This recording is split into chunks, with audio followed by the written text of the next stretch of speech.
Hi, everyone, and welcome to another episode of the Auto Repair Marketing Podcast. I'm your host, Brian Walker, and my guest today is Caroline Legrand, who is our Senior Messaging Strategist at Shop Marketing Pros. And today, we're going to be talking about retention marketing. But before we get into that, I would love to thank our sponsors, RepairPal, for providing this episode. RepairPal is the key that unlocks more business for your auto repair shop. Learn more at repairpal.com/shops. Well, hi, Caroline. Hi, how are you doing? Good. I'm excited to have you on today. Me too. I finally get to see the studio and get in here. It's fun. It's been like behind the scenes for so long. Yeah. You have, you've seen so many videos of the studio because being our senior messaging strategist, you pick out all of the reels and everything that come out of these videos. Yeah. A lot of my days are spent looking at the videos from this office, so it's cool to be back here and talk about it. So you're looking at it from the other side of the lens for the first time. Well, Caroline recently wrote a really great blog or article, whatever you want to call it, that lives on our website at Shop Marketing Pros, and it's about retention marketing. And the reason that we're talking about that today is that when so many shop owners start talking about marketing, they always want to talk about getting new customers. Yes. It's all about ads and all about SEO in your website when people are talking about their marketing. And it's very often that shop owners forget to pay attention to retention marketing, which is going to keep customers coming back in the door. And this ties into so many things, starting with having a good experience at your shop and having a shop worth coming back to the communication that you have with them once they leave the shop, from messages from your shop software, CRM, to reaching out on social media, or even including retargeting ads. They can come back into the picture, but it's a really important piece that a lot of shop owners and business owners in general tend to forget about. So let's talk about this idea of acquisition versus retention marketing for a second. You know, when we think of acquisition marketing, we're doing the things that we're doing to get new people that have never been in the shop in the door. What are some things that you would normally do for acquisition marketing? Acquisition marketing includes your Facebook ads and Google ads. It can also include your SEO. Direct mail is one that kind of straddles the line between acquisition and retention marketing. You can use it either way, but these are services designed to keep new people coming back in the door. You're targeting people who are your ideal customer avatar, and you're trying to get them to bring their car into you for service, to become a loyal customer. But that initial communication with them, that initial marketing tactic that they receive, is your acquisition marketing. And then once they're in the door, you start your retention practices. A lot of people don't think that about needing to do marketing to keep people as clients. You know, it's always just get the new ones in, but what are you doing to keep people once you get them in? Right. I think you and Kim have talked about this on the podcast before with, is that really marketing? There are a handful of things that happen in a customer's journey with an auto repair shop that tie into marketing a lot more than you would think that they tie into marketing. And that ties into having a shop worth coming back to. Are your technicians educational and kind when they're interacting with the customer, if they're interacting with them? Are your service advisors or anybody at the front of the shop friendly, approachable, educational? Are you giving the client the information that they need to make a decision about their vehicle? Are you trying to be like really salesy and tell them what they need to do in a ton of different ways? Are you kind of not providing the cleanest, most pleasant environment? Or do you have like great clean bathrooms, potentially a waiting area, some complimentary snacks or drinks or anything that just makes it a nice experience? We've talked a lot about how getting your car repaired can be a stressful thing. There's expenses you may not be accounting for in your budget or planning for necessarily. And then you're only fixing it when it's broken, right? For the most part, or you're only going when you're like, oh, now I need an oil change.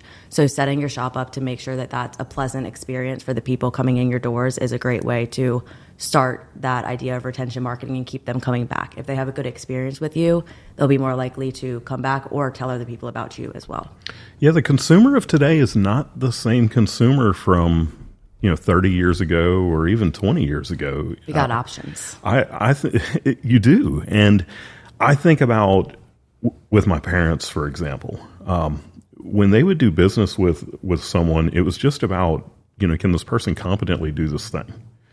And today it's so much more than that. It's not that much different than when we talk about hiring. When I was a tech, especially early on in my career, I looked for the place where it was like, okay, where am I going to have the biggest paycheck? And that was the thing that I cared about. But people have changed the way that they make buying decisions, and they will base so much more on that overall experience that they have. It's not just about, are you fixing the cars, which I love to tell people that actually fixing the cars is part of the marketing as well. Yes. They never think it is, but if you don't fix the car, are people going to come back? No. No way. Everything that you do in the shop, from the moment that you open the doors in the morning to the moment that you close them at the end of the day, is marketing in some respect. Your outward appearance of the shop, the way that your team is interacting with each other and with customers. It's like, if you ever gone to a restaurant and seen waiters in the kitchen like arguing, it kind of just dampers the experience a little bit. So when you see a team that gets along and wants to work together, you see synergy and people like enjoying their jobs, what they're doing, technicians doing their jobs well, which all stems from the bosses. It stems from the leadership of that company implementing that shop culture and letting it shine through their employees and their staff to people who just come in the door, or to anybody that works with them. That's a question we've gotten a lot lately about our own shop culture, our own team culture, and it's one of the things we're starting to answer the questions to about how do we do that. And it helps us be more known in the industry. It helps us keep customers, get customers, because it's just who we are as people that is shining through, having those core values. I just had shoulder surgery a week and a half ago, and I went to a local hospital called Avala Hospital, and it's a surgical hospital. It's not one that has an ER or any of that. It's like a small surgical hospital, and I had never had an experience with them, and I was kind of surprised when I found out that was where I would be having the surgery. Knew nothing about them, but when I got there, from the moment that I walked in the door to the moment that I left, everybody there was so kind to me. They went. It was a medical experience like I've never had before. And when just yesterday we got a survey in the mail, like an actual paper survey, direct mail in the snail mail. And normally I would never take the time to fill something like that out, but they created such an impression on me. I was so happy with everything that they did that paper is sitting on my desk, and before the end of this week, it will be filled out and it will be returned to them. And, that just comes down to the way that they treated me. It came down to the interactions that I had. But while we're talking about retention marketing, there are things that you do think about as marketing that are retention marketing. They're for the specific purpose of bringing your existing clients back in more and keeping them as clients. Let's talk about that some. Yeah, exactly. So when we talk about marketing as a whole, or the services that we offer, it includes more than just ads and SEO and the original acquisition marketing types. But people sometimes get confused and think that all marketing is acquisition. But some of the other things that our team really excels in is social media, video strategy, working with your CRM, sending those follow-up messages to your customers once they leave the shop, seeing how they're doing, and even direct mail, which we said kind of bridges both sides, but all of those are great ways to keep people coming back. When you talk about your social media, most of your followers are people who already know you. They're in the shop, they're customers, or they're family and friends of you because they want to support your business. And so when you're sharing content on there, you can bring back what's happening at the shop, sharing more about that shop culture and letting people know what's happening. And the people who have been to your shop especially are happy to see that, because they're like, oh wait, that was the guy that I saw working on my car when I showed up to pick it up, or that was who brought my car around to me. That service advisor was so nice. It's their birthday. I don't know if they even remember me, but I'm going to wish them a happy birthday today. And it just brings the customer closer to the shop staff closer to the customer, and then next time when they go in, they have a connection to talk about of maybe a post they saw on your social media or something that they got in their email, because email and social media, the content that you want to put in those can be very similar sometimes. So you probably have more experience among our team, than anyone else on the team, as far as looking at what is working when it comes to social media and what is not working. And one of the things that you mentioned was people wishing someone a happy birthday that they just met like in that one little experience when they were having their car repaired. Those tend to be the most engaging types of posts that we do, right? Sometimes. I mean, there's two types of people on Facebook. There are the types of people who like do not acknowledge birthdays or holidays or anything like that. They just post their stuff. They engage with what they want to engage with. I am like guiltily one of those people. I forget that Facebook shows you people's birthdays unless it's somebody I like really know, because I probably know their birthday. But there are other people who are maybe friendlier, I don't know, who engage and they will see a birthday. They go look at every one of their friends on Facebook whose birthday it is, and they're going to go wish them a happy birthday. They're commenting on everybody's things. And so the idea of pushing out content that's going to make somebody engage, whether they're the type of person to tell you happy birthday or not, really something that we've seen a mass amount of engagement with. Our best posts of engagement have been videos lately, which is no surprise, but people are probably tired of hearing us talk about video, but it's king. It's been king. I think the 2020 really changed things with TikTok and everybody being at home, COVID, and video just like changed the game at that point. Mm-hmm. So it still rings true. And so a lot of our really great content we've been posting lately for ourselves and for clients that has gotten mass amounts of engagement has been videos showing what's happening in the shop, asking the staff interesting questions. I think one of our clients, and this was a bit of an outlier, but had like 500 new followers on Instagram last week because of a video that they posted. They have an in-house videographer that we work with, and they posted a video asking all of the staff, like, what's the worst car to work on? Mm-hmm. And everybody's got an opinion about it, even if you're not a technician, even if you're the average person who's not even involved in the auto industry, you've got an opinion about your car. You think yours is either the best or the worst. You hate Ford because everybody hates Ford, but everybody loves Ford. It's very divisive, but it also brings people together over a common denominator of cars. And it seems like such a mundane thing. Everybody has cars. It's so prevalent in the community, but it really is a great way to just introduce topics, get them going. People love to comment. They'll agree with the technicians, disagree with them, add their own thoughts. But past the video, a lot of content we're seeing good engagement on does include that shop culture idea of things, which is wishing the staff happy birthdays, work anniversaries, things like that, milestones that they reach in their personal life or their work life, like new babies being born, marriages happening, or ASC certifications being taken, or hosting events at your shop, or going to conferences and sharing about that. People love to see that. They love to see the faces of the staff, not just always working, but like smiling, having fun, doing things together. Social media is meant to be social. So it's a two-way street. If your followers aren't engaging with you, change your content so that they're engaging. They should be communicating back to you. Your content should speak to them in a way that they can speak back. Back when I had my shop, that would have been, so the last year that I had my shop was 2008. And social media absolutely existed at that time. I mean, Facebook had been started in 2004, but it was not used as prevalently for business during that time, as it is now. And when we did a lot of retention marketing, but what you're talking about with social media is the ability to continue building that relationship when the person is not standing there in front of you. And that when we had our shop, we basically had to build that relationship while the person was standing in front of us. And we had the opportunity when we would go to Chamber of Commerce events, if we would see a client there, if we were just out and about and we would see a client there. But now you have that ability to continue building that relationship every day of the year because people feel like they know you. To our listeners, you think about some of the people that you're friends with on social media. You may not have seen them face to face in years. There's no telling when the last time was that you saw them. But when you do see them, it doesn't feel like it's been any time since you saw them because you're interacting with them all the time. You see things from them all the time. And it's the same thing that the business can do. Yeah. I mean, you have an advantage today.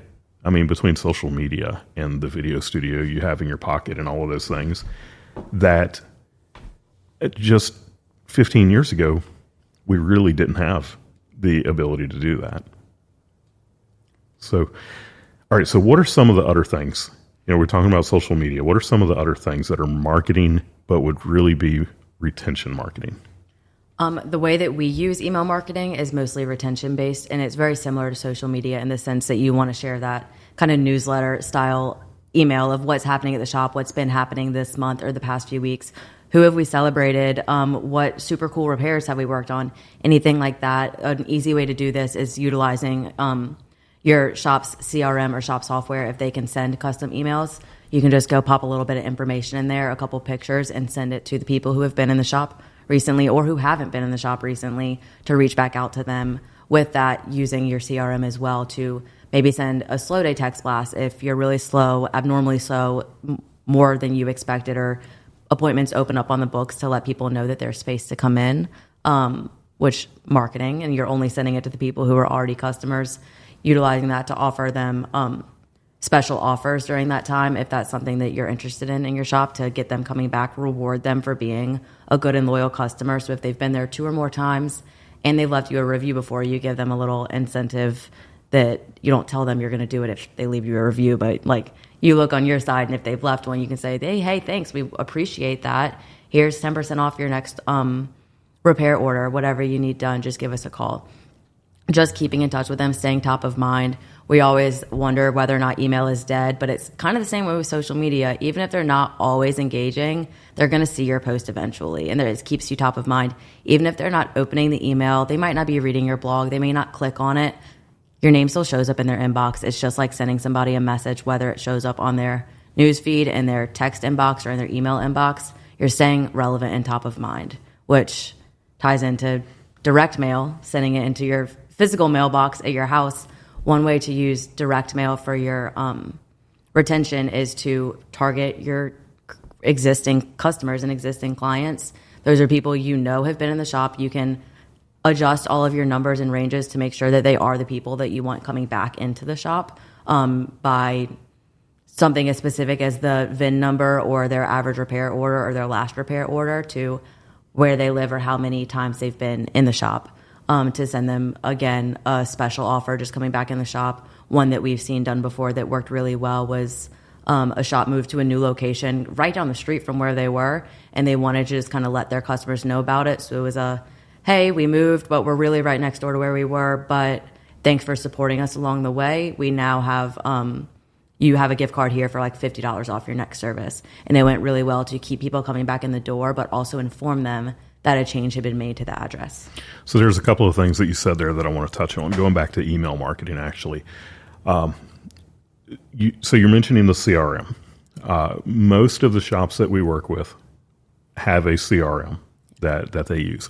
And with your CRM, in most cases, when a shop comes to us, the way that they're using that CRM is they are sending out emails, text messages, and even direct mail in some cases based on like service intervals and work that wasn't sold and such as that, which that is absolutely retention marketing, and it is what we were talking about here.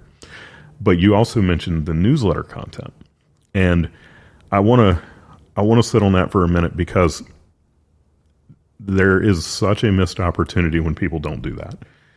If you think about the way that CRM works, maybe you are sending emails out to to clients who are due for an oil change or a service or unsold work.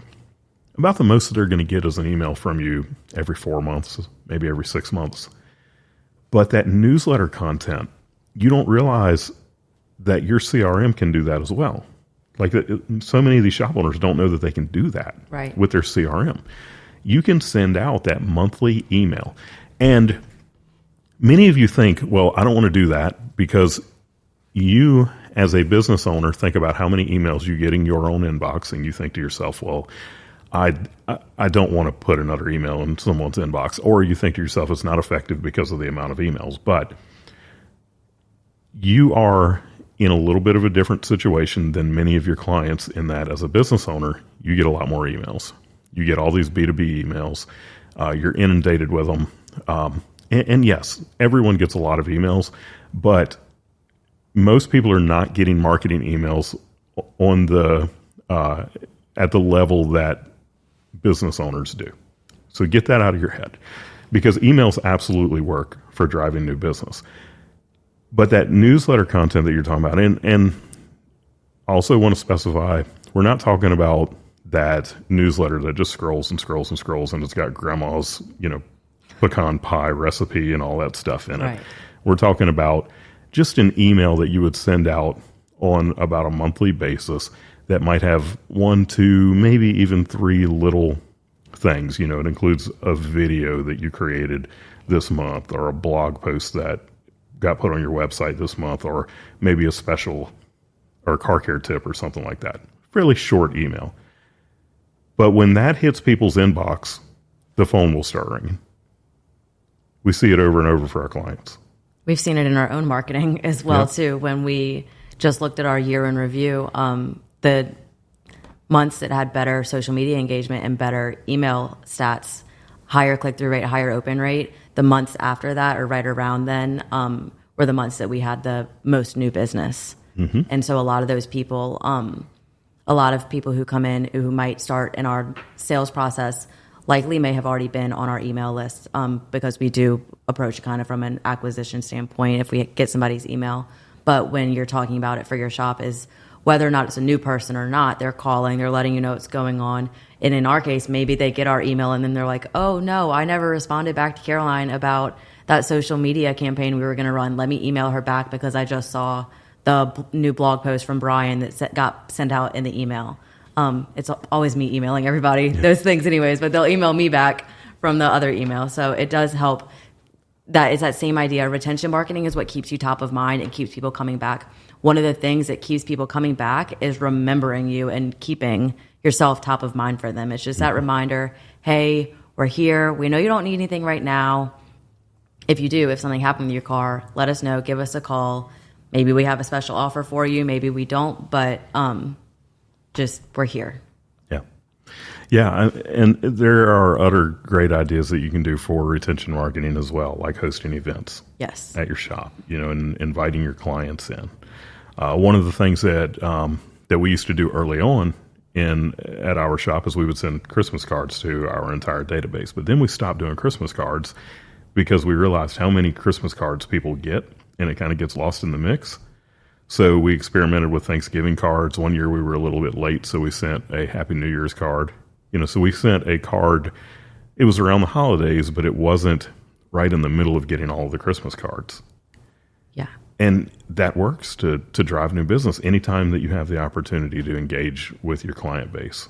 I would say especially seasonally, whether it's a holiday card or things like that, but also the one card that I get in the mail that I will always keep is one that's got a football schedule on it, because my dad loves the Saints, my uncles and other people in my family love LSU, and so I'm always Googling who's playing what time is it on, where are we watching it, who's going to whose house, or where are we getting dinner to grab the game, or are we going to the game? And so it's so much easier to pin it to my fridge, or if it's already a magnet, to have it on there and just say, oh, the Saints are playing the Rams this week. It's a home game. Dad, let's go to the game, instead of Googling it, trying to figure it out and just keeping top of mind. But at the top of that is whoever's business sent it. And so maybe it's an air conditioning company and it's hot in Louisiana still right now. And so when my AC is being funky, I'm like, oh, well, I don't have an AC guy in the area yet, so let me call them and see what they've got going on. Mm-hmm. So, all right, retention marketing is different than acquisition marketing in multiple ways. One of the things you brought up is that your audience has already experienced working with you. Yes, that's another thing I would say people, shop owners, business owners tend to forget about a lot, is that when you're showing somebody an ad, when you're targeting somebody with an ad, or even blogs that might be on your website, optimized pages on your site, you're kind of speaking to them as if you don't know them. It's still personable, right? You know who you want to be talking to, so you're catering the messaging towards that. But they don't know you, you don't know them. You're giving them a lot more information about your services, maybe where you're located, what a service is, why they need it, and things like that. Whereas once they've come into the shop, they've gone through your journey as a customer. They know how often you text them or what you text them about. If it's the CRM texting them, or if it's your actual service advisor, if they're talking to a real person or not, and they know the tone, they know what it's like to talk to your shop and work with them. So that changes the audience from acquisition marketing is like your pitch deck. You're giving them everything they need to know about you, why they should choose you, why they should like you. But then with retention marketing, you're giving them more of that. All right, you already know us. Here's the like and the trust. Here's how we can build a relationship, why you should trust us, reasons, building trust, things like that. But also, we're people. We say all the time, people like doing business with people, especially people they know, like, and trust. Your retention marketing is how you get people to like and trust you once they already know you. So kind of lets you let the guard down a little bit. You obviously want to be likable, want to be trustworthy. You should be if you're a business owner. But you're showing them a different side of you. You're not giving them the sales jargon or anything like that. You can talk to them more like an old friend than somebody that you're giving an elevator pitch to. Yeah, and one of the things that I love about retention marketing is that it's cheaper. It's simple. To retain your existing clients than to acquire new clients. If I owned a shop today and I needed more business in my shop and I had a very limited budget, I would put 100% of that budget into retention marketing, getting the existing clients back in again, rather than going out and trying to acquire new clients. And when you are doing acquisition marketing isn't cheap. No. And it costs money to bring in every new client. And the fact is that in most cases, an auto repair shop does not make money on someone the first time that they come in. They're not profitable because the cost to acquire them exceeded the profit that they made on that job. The industry says that most auto repair shops are running at a 5% net profit margin, which is terrible. Right. A good shop is running at a 20% net profit margin. So when you look at what it costs to acquire a new client, very often, most of the time, it costs you more to acquire a new client than you will make in profit on your average first repair order. So you have got to retain clients. You don't make money on the first visit. You make money on the lifetime value of a client. And that is where your retention marketing comes in, is to make that lifetime value as high as it can possibly be. Exactly. I know one thing we talk about a lot with clients is that with marketing, your ads hopefully deliver a conversion, but the idea is that we can bring the customer to you. It's like you can bring a camel to a pond, but you can't make it drink water. That's a Kim thing again. I totally messed up the quote. I did this yesterday. You can bring a horse to water. You can bring a horse to water, but you can't make it drink. It's the same thing. We can bring you the customer. Your ads can bring you the customer. They can get them into your shop. But if the customer is the horse, like, we can't make them drink. They're yours now. That's your baby. That's your circus, your monkeys.